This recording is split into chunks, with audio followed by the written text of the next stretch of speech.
येणाऱ्या नवीन वर्षाची सुरुवात श्री बोध लीलांबरी पारायण सोहळ्याच्या निमित्ताने अखंड हरिनाम सप्ताहाने करूयात।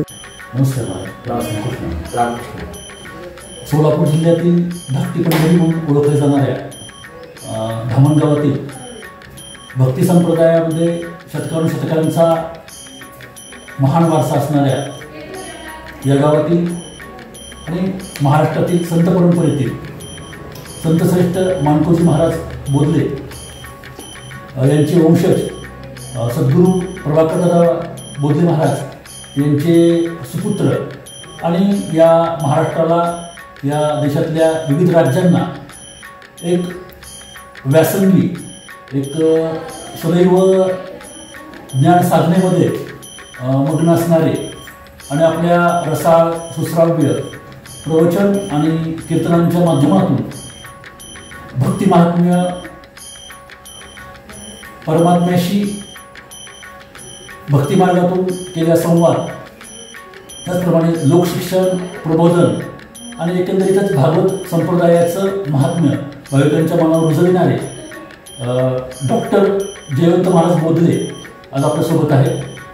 उत्तरेश्वर मंदिरामध्ये बार्शीच्या धार्मिक परंपरेमध्ये एक महत्त्वाचं स्थान असणाऱ्या उत्तरेश्वर मंदिरामध्ये गेली 25 वर्षे बोधले महाराज पितापुत्रांचा वाग्यज्ञ सोहळा अखंडितपणे निरंतरपणे अभ्यासपणे सुरू आहे।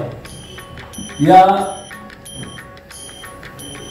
परंपरेचं वैशिष्ट्य असं की बोधले महाराज पितापुत्रांनी या कीर्तनमालेमध्ये बार्शी शहरामध्ये अधिष्ठान असणाऱ्या विविध वारकरी परंपरांच्या कीर्तनकारांचंही कीर्तन या सप्ताहामध्ये होणार आहे। अशा या अखंड हरिनाम सप्ताह आणि बोध लीलांबरी पारायण सोहळा अशा या एकंदरीत रौप्य महोत्सवी कार्यक्रमाचं सर्व प्रयोजन आणि कीर्तन या भक्ती माध्यमाचं महत्त्व आपण मोदी महाराजांकडून जाणून घेणार आहोत। महाराज नमस्कार। नमस्कार। ज्या नगरीला राजा अंबऋषी याचं महात्म्य आहे आणि एकंदरीत वारकरी संप्रदायामध्ये द्वादशीला जे महत्त्व आहे त्या द्वादशी व्रतावरून ज्या गावाचं नाव पडलं अशा एका बार्शी या पवित्र नगरीमध्ये माझी जी परंपरा आहे संत मानकोजी बोधले महाराज जगद्गुरू तुकाराम महाराजांच्या समकालीन पांडुरंगाने बोध केला म्हणून बोधले आडनाव पडलं आणि महाराजांचं समाधीस्थान हे धामणगाव हे बार्शी तालुक्यातच आहे आणि म्हणून त्या परंपरेच्या कृपेने माझे वडील सद्गुरू श्री प्रभाकरदादा बोधले महाराज यांच्या आशीर्वादाने 25 वर्षापूर्वी त्यांनी उत्तरेश्वर मंदिरामध्ये हा उत्सव सुरू केला। ज्ञानोबांच्या भाषेत बोलायचं झालं तर एवदेसे रूप लागे लेद्वारी त्याचा वेलू गेला गगनावरी या न्यायाने आज तो उत्सव 25व्या वर्षामध्ये पदार्पण करतो आहे। थोडक्यात रौप्य महोत्सवी हे वर्ष आहे आणि म्हणून आम्ही सर्वच म्हणजे बोधराज भक्त मंडळ असेल, उत्तरेश्वर मंदिरामध्ये काम करणारं गुरुसेवा मंडळ असेल, उत्तरेश्वर देवस्थान असेल आणि एकंदरीत बार्शीतला सगळीच सांप्रदायिक मंडळी असतील या सर्वांच्या सहकार्याने यावर्षी रौप्य महोत्सवी वर्ष आपण सादर करतो आहोत। आपल्या सगळ्यांना जाणीव असेल आणि आपण सचिनजी आपल्यालाही जाणीव असेल की पूर्वी काही काळामध्ये मध्यंतरी मी एकटाच कीर्तन 7ही दिवस करायचो एका अभंगावर, पण यावर्षी थोडासा मीच बदल असा केला की म्हटलं असं न करता आपण बार्शीवर ज्या परंपरांचा आशीर्वाद आहे, बार्शीतला अध्यात्म ज्या परंपरांमुळे आज तागायत टिकून आहे त्याच्यामध्ये जवळजवळ 100-200 वर्षाच्या परंपरा ज्यांच्या पाठीमागं आहेत अशा प्रासादिक परंपरांचे जे प्रमुख आहेत त्यांना आपण कीर्तन सेवेकरिता इथं आमंत्रित करतो आहोत। विशेष करून पहिला दिवस म्हणजे येत्या 1 जानेवारीपासून 7 जानेवारीपर्यंत हा उत्सव आहे, म्हणजे पौष द्वितीया ते अष्टमी। त्यामुळे पहिला दिवस आमचे सामनगावकर महाराज असतील, वास्कर महाराज असतील, आजरेकर महाराज असतील, त्यानंतर नामदास म्हणजे नामदेवांचे वंशज असतील, देहूकर महाराज म्हणजे तुकोबारांचे वंशज असतील आणि मग आम्ही आमच्या घरातली मंडळी। तर अशा पद्धतीने आपण कीर्तन सेवा या सगळ्या मंडळींना आमंत्रित केलेलं आहे की जेणेकरून ज्यांच्या घरामध्ये 200-200 वर्ष झालं कीर्तनाच्या परंपरा आहेत आणि त्या काळामध्ये म्हणजे प्रतिकूल काळामध्ये या मंडळींनी संप्रदाय टिकून ठेवला आणि विशेष करून बार्शी नगरीवर या सगळ्या परंपरांचा एक पद्धतीचा आशीर्वाद आहे, स्पर्श आहे आणि म्हणून त्या परंपरांतली सगळ्या मंडळींना आपण बोलवतो आहोत त्याबरोबर औसेकर महाराज असतील, राघव चैतन्य महाराज असतील, हे सुद्धा या उत्सवामध्ये येऊन सदिच्छा भेट देणार आहेत. त्यांच्या काही व्यस्ततेमुळे कीर्तन सेवा त्यांच्या नाही मिळाल्या, पण ते येणार आहेत, येऊन जाणार आहेत, त्यांचे आशीर्वाद आहेत. असो तर अशा पद्धतीने या उत्सवाचं आयोजन यावर्षी केलेलं आहे.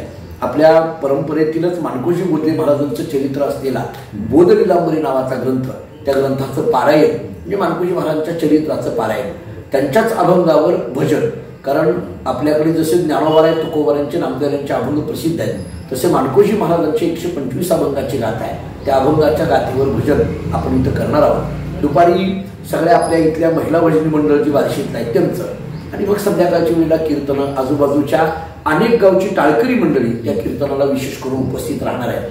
आणि रात्री आपल्या बार्शीतीलच भजनी मंडळांची हरिजागर असा बार्शी शहर आणि तालुका या सगळ्यांच्या वतीने हा उत्सव या ठिकाणी संपन्न होणार आहे. कीर्तन सेवा ही समाजामध्ये खूप महत्वाची आहे. याचं कारण असं आहे, नामदेवांनी नाचू कीर्तनाचे रंगी ज्ञानदीप लावू जगी असं म्हटलेलं आहे. तुकाराम महाराज सांगतात, कीर्तन चांग होय अंग हरिरूप.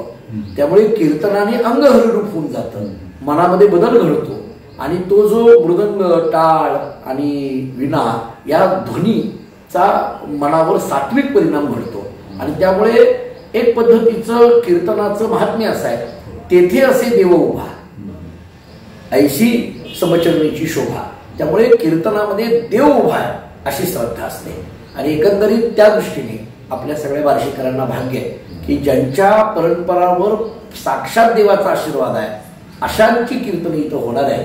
आणि त्यामुळे त्यांच्या कीर्तनाच्या श्रवणाचा, एकंदरीत त्यांच्या दर्शनाचा लाभ आपल्या सगळ्यांना होणार आहे.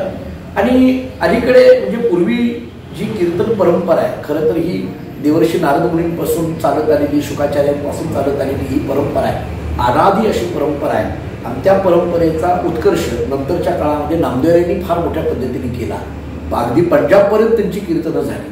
नंतर जगद्गुरु तुकोबारांची कीर्तनं म्हणजे साक्षात पांडुरंगाने ऐकावी आणि त्यांच्या कीर्तनात टाळ घेऊन नाचावं अशी ही कीर्तनं. एकंदरीत अलीकडल्या काळामध्ये या कीर्तनाचा तर खूप मोठा प्रभाव समाजावर आहे की जेणेकरून तरुण पिढी या कीर्तनाकडे आकृष्ट होत असलेली आपल्याला दिसून येते आहे.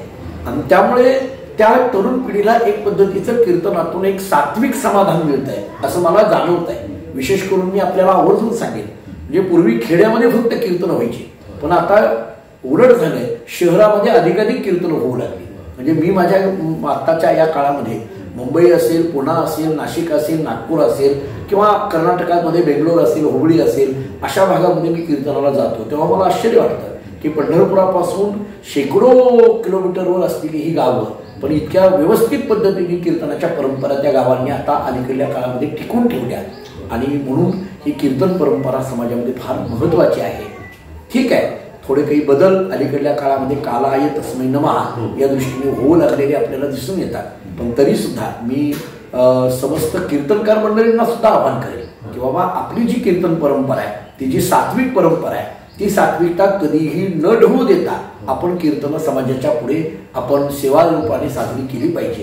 कारण आता समाज जो फॉलो जर कोणाला करत असेल तर आपल्या कीर्तनकार प्रबोधनकारांना करतोय. त्यामुळे आपल्यामध्ये फार मोठी त्या कीर्तनाची जी काही नियमावली आहे ती आपण सांभाळणं फार गरजेचं आहे. कारण आपण एक विचार घेऊन समाजाच्या पुढे जातो. जर एखाद्या वेळेस आपल्याकडून काही कीर्तनामधून चुकीचं झालं तर ते समाजामध्ये चुकीचा मेसेज येईल. आणि त्यामुळे आपण ते जपणं सांभाळणं गरजेचं आहे. आणि म्हणूनच मी ही जी प्रासादिक फड परंपरेची कीर्तनं या ठिकाणी कीर्तनकारांना आमंत्रित केलं. त्याचं कारणच आहे की मूळ कीर्तन परंपरा कशी आहे हे आपल्या सगळ्यांच्या लक्षात यावी. ज्ञानोबा तुकोबारांची प्रमाणं कशी असावी, कशी द्यावी, भजनात कीर्तनात चाली कोणत्या असाव्या, त्या कीर्तनातली लयबद्धता कशी असावी, कीर्तनामध्ये कधी कोणतं प्रमाण म्हटलं जावं, कधी कोणत्या प्रमाणाला कोणती चाल असावी, कीर्तनात पहिली चाल कोणती असावी, शेवटची चाली कोणती असाव्या, मधली प्रमाण कशी द्यावी, चौकडा प्रमाण कसं असावं, दिडकीचं प्रमाण कसं असावं, एक ठुकीमधलं प्रमाण कसं असावं, याची एक सुसूत्रबद्धता ही या आपल्या कीर्तनातून सगळ्यांना कळेल या दृष्टीने ही कीर्तनाची परंपरा किंवा कीर्तनमाला यावर्षी आपण या सगळ्या मंडळींना बोलून आमंत्रित करून या ठिकाणी आयोजित करतो आहोत. त्यामुळे समस्त वार्षिकांना माझी विनंती आहे की या कीर्तनमालेचा आणि बोधिलीलांबरी पारायण आणि एकंदरीत या सप्ताहाचा जास्तीत जास्त भाविकांनी या ठिकाणी आस्वाद घ्यावा, त्या ज्यांना पारायणाला शक्य आहे त्यांनी पारायणाला या, ज्यांना भजनाला शक्य आहे त्यांनी भजनाला या, ज्यांना कीर्तन श्रवणाला शक्य आहे त्यांनी कीर्तन श्रवणाला या. 1 दिवस या, 2 दिवस या, ज्यांना शक्य आहे त्यांनी 7 दिवस या. त्यामुळे एकंदरीत उत्तरेश्वर मंदिर हे आपलं अधिष्ठान आहे. जसं भगवंत मंदिर हे अधिष्ठान तसं उत्तरेश्वर मंदिर हे अधिष्ठान. त्या काळामध्ये काही नव्हतं त्या मंगळवार पेठेमध्ये. म्हणजे मी गमतीने म्हणत असतो, पूर्वी आपल्याला मंगळवार पेठेमध्ये जायचं म्हणजे जायचं असेल तर जायचं, म्हणजे तिकडे जायच्या वेळेलाच माणसं जायची अशी स्थिती असायची. स्मशानभूमीचा तो रस्ता, त्यामुळे कोण त्या रस्त्याने जातही नव्हतं. उत्तरेश्वर मंदिरात आम्ही जेव्हा 25 वर्षापूर्वी आमच्या वडिलांनी उत्सव सुरू केला त्यावेळेस काही नव्हतं त्या काळामध्ये, कोणी नसायचं त्या मंदिरात, ऐकायला सुद्धा कोणी येत नव्हतं. पण ते सातत्य दादांनी आणि या मंडळाने टिकून ठेवलं म्हणून आज मंदिर गर्दीनं फुरून जात असलेलं आपल्याला दिसून येत आहे. त्यामुळे हे सातत्य फार महत्वाचं आहे. मला वाटतं की तो बार्शीकरांचं प्रेम आणि भगवंताचा आणि उत्तरेश्वराचा आशीर्वाद, विसोबा खेतरांची समाधी अशा एका अत्यंत प्रसन्न आणि पवित्र वातावरणामध्ये हा उत्सव येतोय. म्हणून मी पुन्हा एकदा सगळ्या बार्शीकरांना आमच्या बार्शी टुडे या चॅनलच्या माध्यमातून आदरणीय आपण सचिनजी आहात आणि आमच्या सगळ्यांना अगदी प्रेमाने सर्वांच्या बरोबर काम करणाऱ्या आमच्या निवेदिता मॅडम या ठिकाणी उपस्थित आहेत.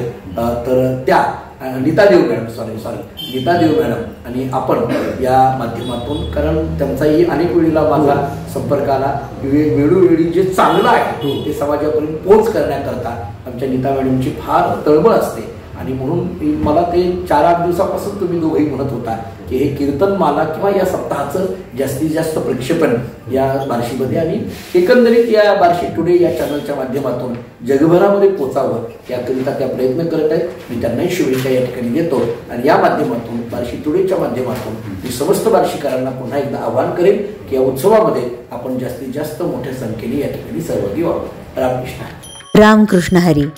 श्री संत माणकोजी महाराज बोधले यांच्या कृपेने, श्री सद्गुरू प्रभाकरदादा बोधले महाराज यांच्या आशीर्वादाने, हरिभक्त परायण श्री गुरु जयवंत महाराज बोधले यांच्या मार्गदर्शनाने प्रतिवर्षाप्रमाणे अखंड हरिनाम सप्ताह साजरा होत आहे. बुधवार दिनांक 1 जानेवारी 2025 ते मंगळवार दिनांक 7 जानेवारी 2025 या सप्ताहामध्ये पहाटे 4 ते 6 काकडा, सकाळी 7:30 ते 10 बोध लीलांबरी पारायण, सकाळी 11 ते 1 गाथा भजन, दुपारी 1 ते 3 महिला भजन, दुपारी 4 ते 5 हरिपाठ आणि सायंकाळी 5:30 ते 7:30 कीर्तन आणि नंतर हरिजागर होणार आहे.